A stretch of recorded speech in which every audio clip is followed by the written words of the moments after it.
Good evening, here's Top News newsletter starting with headlines.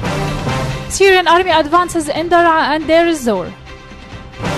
UN official arrives in Syria with truce plans. Russia to take countermeasures if US imposes new sanctions.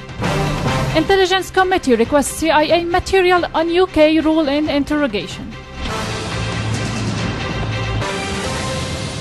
Syrian army has expanded its operations in Daraa countryside and has continued pursuing the so-called ISIS terrorists on the outskirts of Deir ez-Zor airbase and killed dozens of terrorists in the western edge of Basra al-Sham and Ataman and in others Daraa countryside.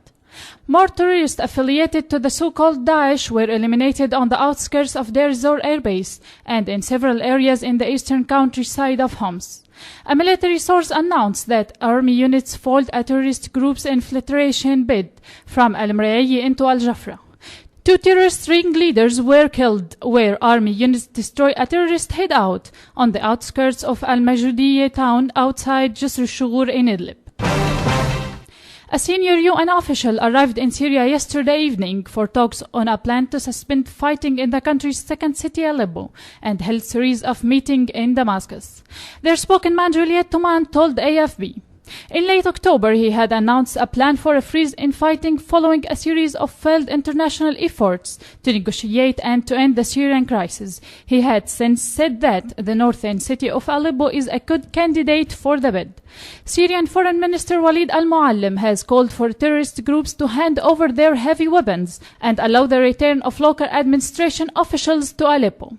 Meanwhile, Russian initiative to launch political solution for the Syrian crisis had prompted leading figures to deny their involvement in any talks with the Syrian government. In Russian view, Russia will have to take countermeasures if the US adopts new sanctions. Russia Deputy Foreign Minister Sergei Rybakov has said, US lawmakers have prepared new round of sanctions on Russian weapons companies and oil industry investors. We will not be able to let that go without an answer, Rybakov said.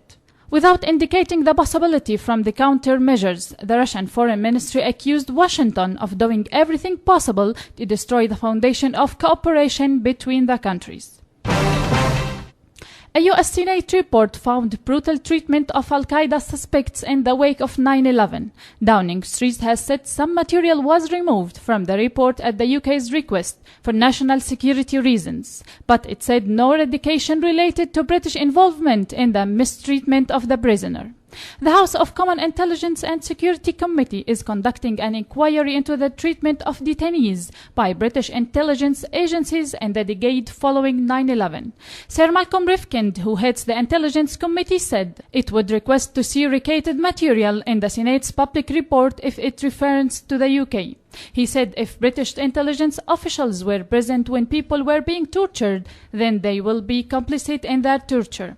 That would be quite against all the standards of this country. It would be something that ought to be brought into the public domain, Sir Malcolm added. That's all for today. Thanks for joining us. I'm Nibal Hnedi. Good night.